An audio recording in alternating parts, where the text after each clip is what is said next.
L'écologie humaine est basée sur un constat simple. Le désastre environnemental est une conséquence de la violence faite à l'être humain. Voilà pourquoi, dans ce podcast du courant pour une écologie humaine, nous valorisons les personnes qui tentent de créer des chemins de sortie de l'époque moderne.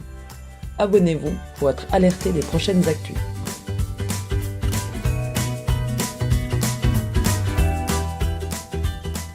Bonjour à tous et à toutes. Aujourd'hui, j'ai le grand plaisir de m'entretenir avec Annick Chaudouette, qui est venue nous parler du Mamamiam. Annick Chaudouette, bonjour. Merci beaucoup d'être avec nous aujourd'hui. Pour commencer, est-ce que vous pouvez vous présenter ? Annick Chaudouette, engagée, militante et entrepreneur salariée dans une coopérative d'activité qui s'appelle Mine de Talent, donc implantée dans le Gard. Ma formation d'origine fait que j'ai souhaité rester vraiment dans un projet entrepreneurial, donc je porte un projet d'entreprise autour du mouvement. Voilà, donc je ramène autant que faire se peut le mouvement partout et auprès de publics très variés. Depuis la petite enfance jusqu'aux personnes âgées, en passant par les personnes en situation de handicap, d'où ma sensibilité au courant pour une écologie humaine, et d'où cette intégration d'une coopérative d'activité, donc de l'économie sociale et solidaire, et vraiment avec cette volonté d'apporter ma contribution et mes compétences à des enjeux qui me semblent très importants, aussi bien socialement qu'humainement et professionnellement. Alors Annick, qu'est-ce que c'est que le Mamamiam ? Alors Mamamiam, c'est en fait un dispositif qui a été créé par une entrepreneure, mais aussi co-gérante de la coopérative Mine de Talent. Donc, c'est un projet qui existe depuis environ 4 ans, qui est porté donc par la co-gérante de Mine de Talent, qui est Marie Pilès. Et Marie Pilès a sollicité des financeurs, la région, l'État, le département, pour être en capacité donc de créer ce dispositif EITI, Entreprise d'insertion pour les travailleurs indépendants. Et du coup, alors dans un quartier très particulier de la ville de Nîmes, un quartier prioritaire, le quartier Val-de-Gour, et vraiment avec cette intention de mettre à disposition des compétences professionnelles et un environnement professionnel pour des futurs porteurs de projets et des entrepreneurs indépendants, en particulier dans le domaine de la restauration, d'où Mamamiam. Alors il me semble que vous l'avez évoqué, vous travaillez en tant que coordinatrice. Qu'est-ce que vous faites concrètement au Mamamiam ? Alors, effectivement, j'ai accepté cette mission de coordination, d'être coordinatrice sur le projet Mamamiam, donc de m'intégrer dans l'équipe qui entoure Marie Pilès depuis la création de ce projet, qui est un projet quasi unique en France. Les EITI, c'est vraiment de nouveaux dispositifs qui se lancent. Et du coup, moi, j'ai accepté cette mission au tout début du projet, ce qui fait que dans un premier temps, ça consistait surtout à aller à la rencontre des acteurs locaux, vraiment tout autour de cet espace dédié. Le département a mis une convention en place avec Mine de Talent pour nous mettre à disposition cette cuisine professionnelle. Dans un premier temps, ça a été vraiment rencontrer tous les acteurs potentiels afin que ces personnes puissent soutenir le développement et la mise en place de ce projet.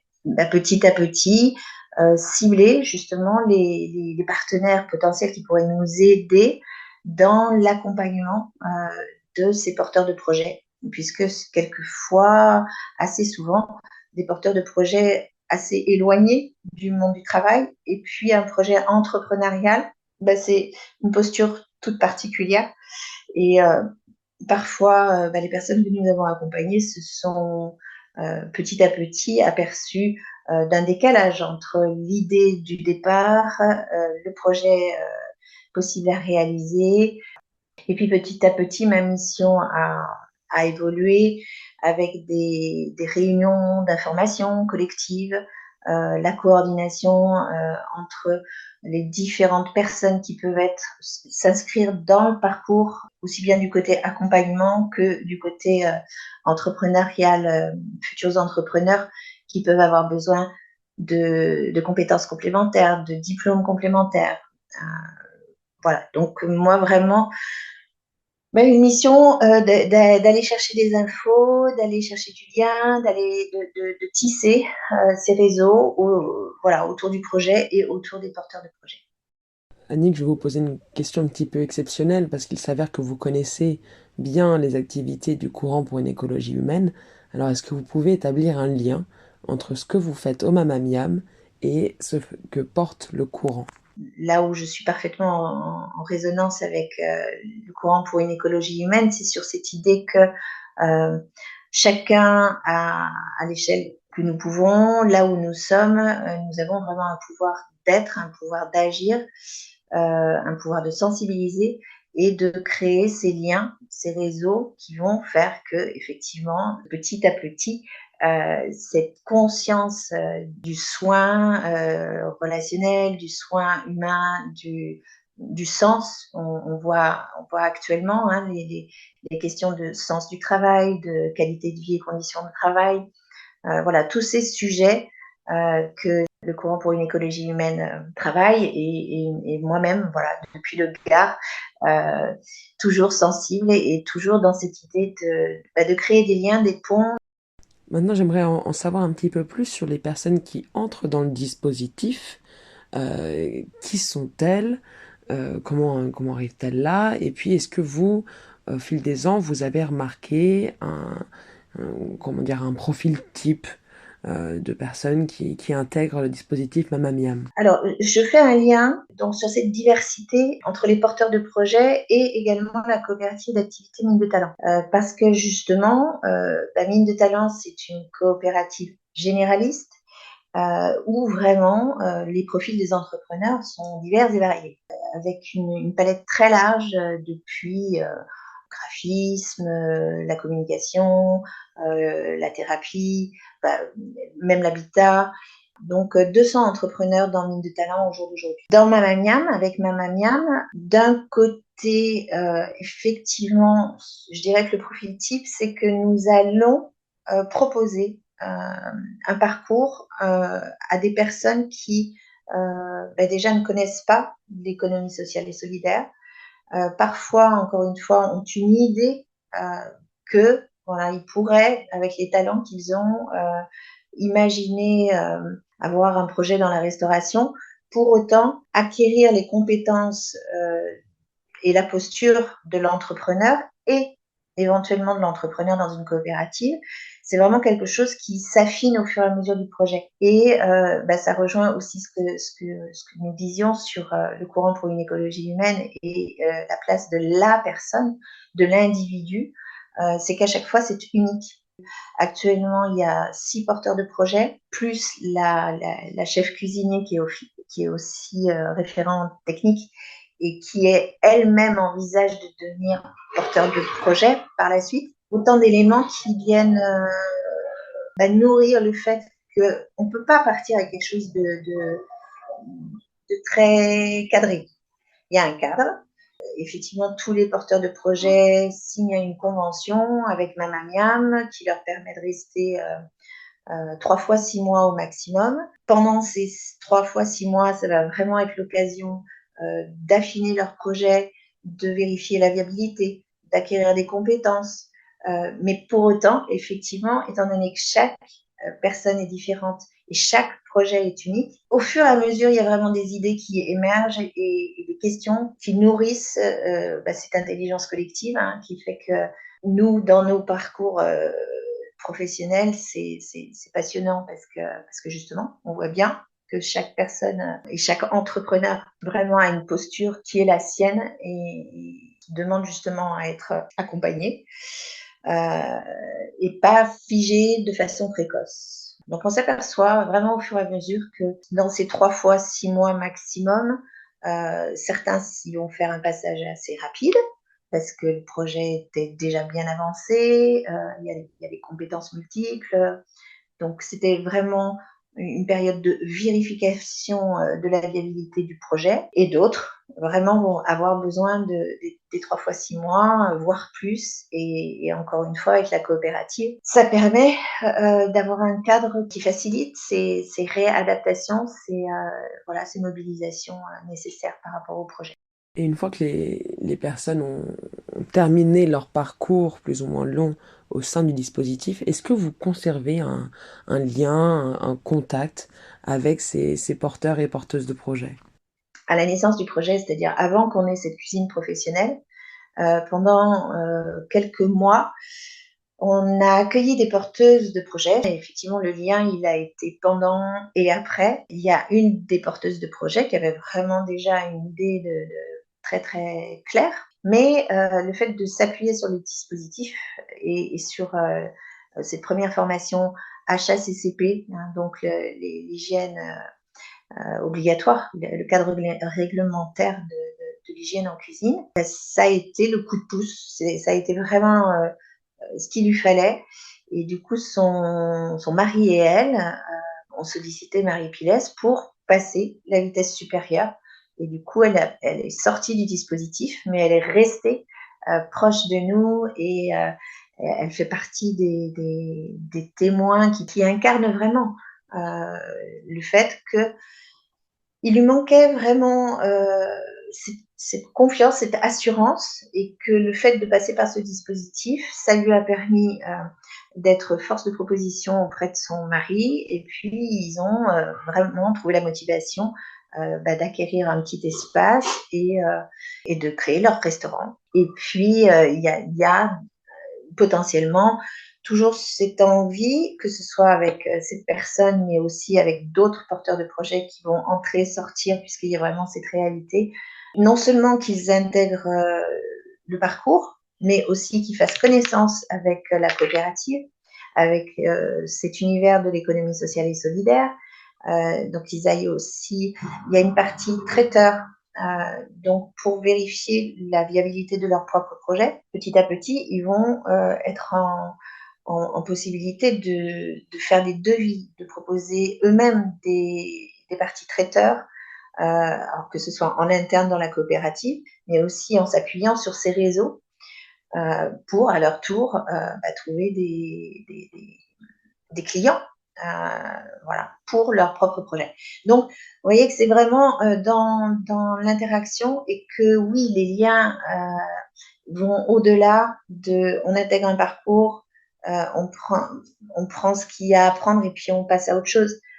Une question peut-être un petit peu plus personnelle, Annick, mais j'aimerais savoir si vous avez un exemple d'une personne qui est passée par Mamma Mia, mais qui vous a particulièrement marqué par leur histoire, par leur engagement, par leur parcours. Là, actuellement, oui, un exemple que je trouve vraiment très inspirant. C'est une personne qui a vraiment des talents en pâtisserie, et d'autres talents non négligeables pour réseauter, pour utiliser les réseaux, pour être influenceuse. Ce qui fait qu'elle a intégré ce dispositif vraiment. Alors elle, son projet était déjà très avancé, hein, puisqu'elle avait déjà des clients en potentiel, et une bonne notoriété. Et le plus, et ça c'est vraiment effectivement l'intérêt je pense, un des intérêts d'intégrer ce dispositif, c'est que en s'appuyant sur le dispositif, mais aussi sur l'espace cuisine, sur les réseaux que peuvent lui apporter Mine de Talent, tout ça s'additionne, et tout ça fait que elle prend de l'assurance, encore une fois, hein, et que vraiment, et qu'elle n'engage pas de frais. C'est que le fait de s'appuyer sur ce dispositif et sur la structure, ça lui permet de, encore une fois, vraiment consolider toute cette partie gestion commerciale, et elle cumule. Elle a intégré le parcours en plus, de façon à faire une reconversion, en fait.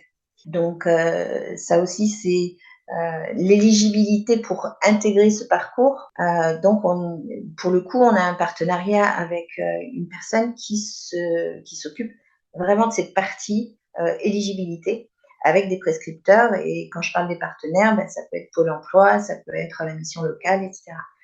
Et donc cette personne vraiment, elle est très à l'aise. Voilà, elle est très à l'aise, elle prend vraiment ses marques, puisque nous, dans le dispositif et dans la gestion, il y a vraiment une intégration dans la coopérative d'activité, donc un accès à un logiciel qui permet de facturer, de faire ses devis, etc. Donc toute cette montée en compétences, bien sûr, ça va servir à ce que son projet se réalise dans une certaine sécurité. Il me semble que vous l'avez mentionné, mais très brièvement, j'aimerais bien qu'on revienne un petit peu dessus. Euh, c'est l'économie sociale et solidaire. Alors en quoi est-ce que le Mamamiam euh, s'intègre dans cette idée d'économie sociale et solidaire? Et puis qu'est-ce que ça veut dire concrètement? Quelles relations humaines est-ce que vous tissez dans ces circonstances? Et puis comment s'organisent les projets? Est-ce que c'est des relations qui sont plus horizontales? Comment est-ce que vous organisez les prises de décision, par exemple? J'ai toujours été engagée dans le bénévolat, dans des mouvements, dans des sensibilités qui tournaient un petit peu autour du sujet économie sociale et solidaire. J'ai vraiment mis les deux pieds dedans en intégrant la coopérative d'activité. Ça me permet vraiment cette cohérence, ça me permet vraiment ce sens que j'ai abordé tout à l'heure. Il y a vraiment l'économie, donc c'est concret. Et puis, comme vous le disiez très justement, il y a cette horizontalité. Moi, en fait, toute ma vie, mon moteur, ça a été vraiment ça, parce que je suis une femme de caractère, donc obéir aux ordres, voilà, il faut vraiment que ça fasse sens. Et je pense que j'ai eu la chance aussi d'être tombée dans cette coopérative d'activité, parce que je pense que c'est un petit peu ce qu'on recherche aussi quand on cherche du sens, que ce ne soit pas des discours creux, que ce ne soit pas juste des intentions, mais bel et bien des choses qui s'inscrivent. Et l'économie sociale et solidaire en France, on voit bien que maintenant il y a une existence, ça donne du poids, de la consistance, et du coup c'est très agréable de contribuer à hauteur de ce qu'on peut à ces systèmes-là. Et cette horizontalité d'une part, mais aussi ce côté, encore une fois, écologie humaine vivant. Voilà, nous ne sommes que des individus qui peuvent potentiellement co-créer, mettre dans le commun, et du coup, c'est tout le temps en mouvement. Ça me correspond bien aussi dans cette notion de mouvement. C'est que c'est pas quelque chose de figé. La coopérative Mine de Talent, elle a plus de 15 ans, bientôt 20 ans, oui, 20 ans d'existence. Moi, j'ai connu la fondatrice. C'est une coopérative qui a démarré avec un tout petit groupe d'associés. Et ce que je vous disais tout à l'heure, maintenant, nous sommes là actuellement, tous les associés, tous les entrepreneurs salariés associés réfléchissent ensemble avec d'autres coopératives à l'évolution de notre coopérative, puisque on va sans doute dans les années à venir dépasser les 100 associés, ce qui va nous obliger à changer de forme juridique. Mais encore une fois, ce sont des chantiers qui mobilisent les uns les autres, qui sont passionnants, parce que il ne s'agit pas, encore une fois, de prendre une telle ou telle forme juridique parce que on est plus ou moins conseillé, mais vraiment de réfléchir ensemble à voilà, la coopérative Mine de Talent, elle a évolué de cette façon-là. Quelles sont les valeurs, quelle est notre raison d'être, voilà, et vraiment aller chercher ensemble, de réfléchir en groupe et en sous-groupe à ce qui fait vraiment sens pour nous tous. Alors pour terminer, Annick, ce sera ma dernière question. Est-ce que vous avez un message à faire passer aux personnes qui vous écoutent aujourd'hui? Je vais m'autoriser à vous partager ma devise. Donc, ma devise, vraiment pour mon propre projet, c'est le mouvement, c'est la vie. Et danser, c'est célébrer la vie. Et du coup, cette célébration, voilà. En fait, mon message, c'est ça. C'est que certes, nous traversons des crises. Voilà, il ne s'agit pas du tout d'être dans le déni. Des difficultés que tout un chacun peut rencontrer, mais pour autant, voilà, pas passer à côté, de savoir aussi célébrer ce qui est à célébrer. Et moi, je trouve vraiment beaucoup, beaucoup de raisons de célébrer ma vie aujourd'hui. bien que je ne sois pas exempte non plus de difficultés qui sont liées à mon histoire. Pour autant, voilà, c'est tellement bon d'avoir cet état d'esprit et de savoir vraiment noter. On sort d'une réunion, elle a peut-être pas été à hauteur de nos attentes tout à fait, il y a peut-être un peu de frustration, mais savoir respirer et se dire waouh, en tout cas, voilà, on a fait un petit pas. Déjà ce petit pas. J'aime aussi beaucoup l'héritage de Pierre Rabhi et la sobriété heureuse. Voilà, donc ça serait ça, mes messages. Célébrer tout ce qui est à célébrer et éviter à tout prix l'isolement. Merci beaucoup Annick Chaudouette. Et merci à tous et à toutes d'avoir écouté cet épisode.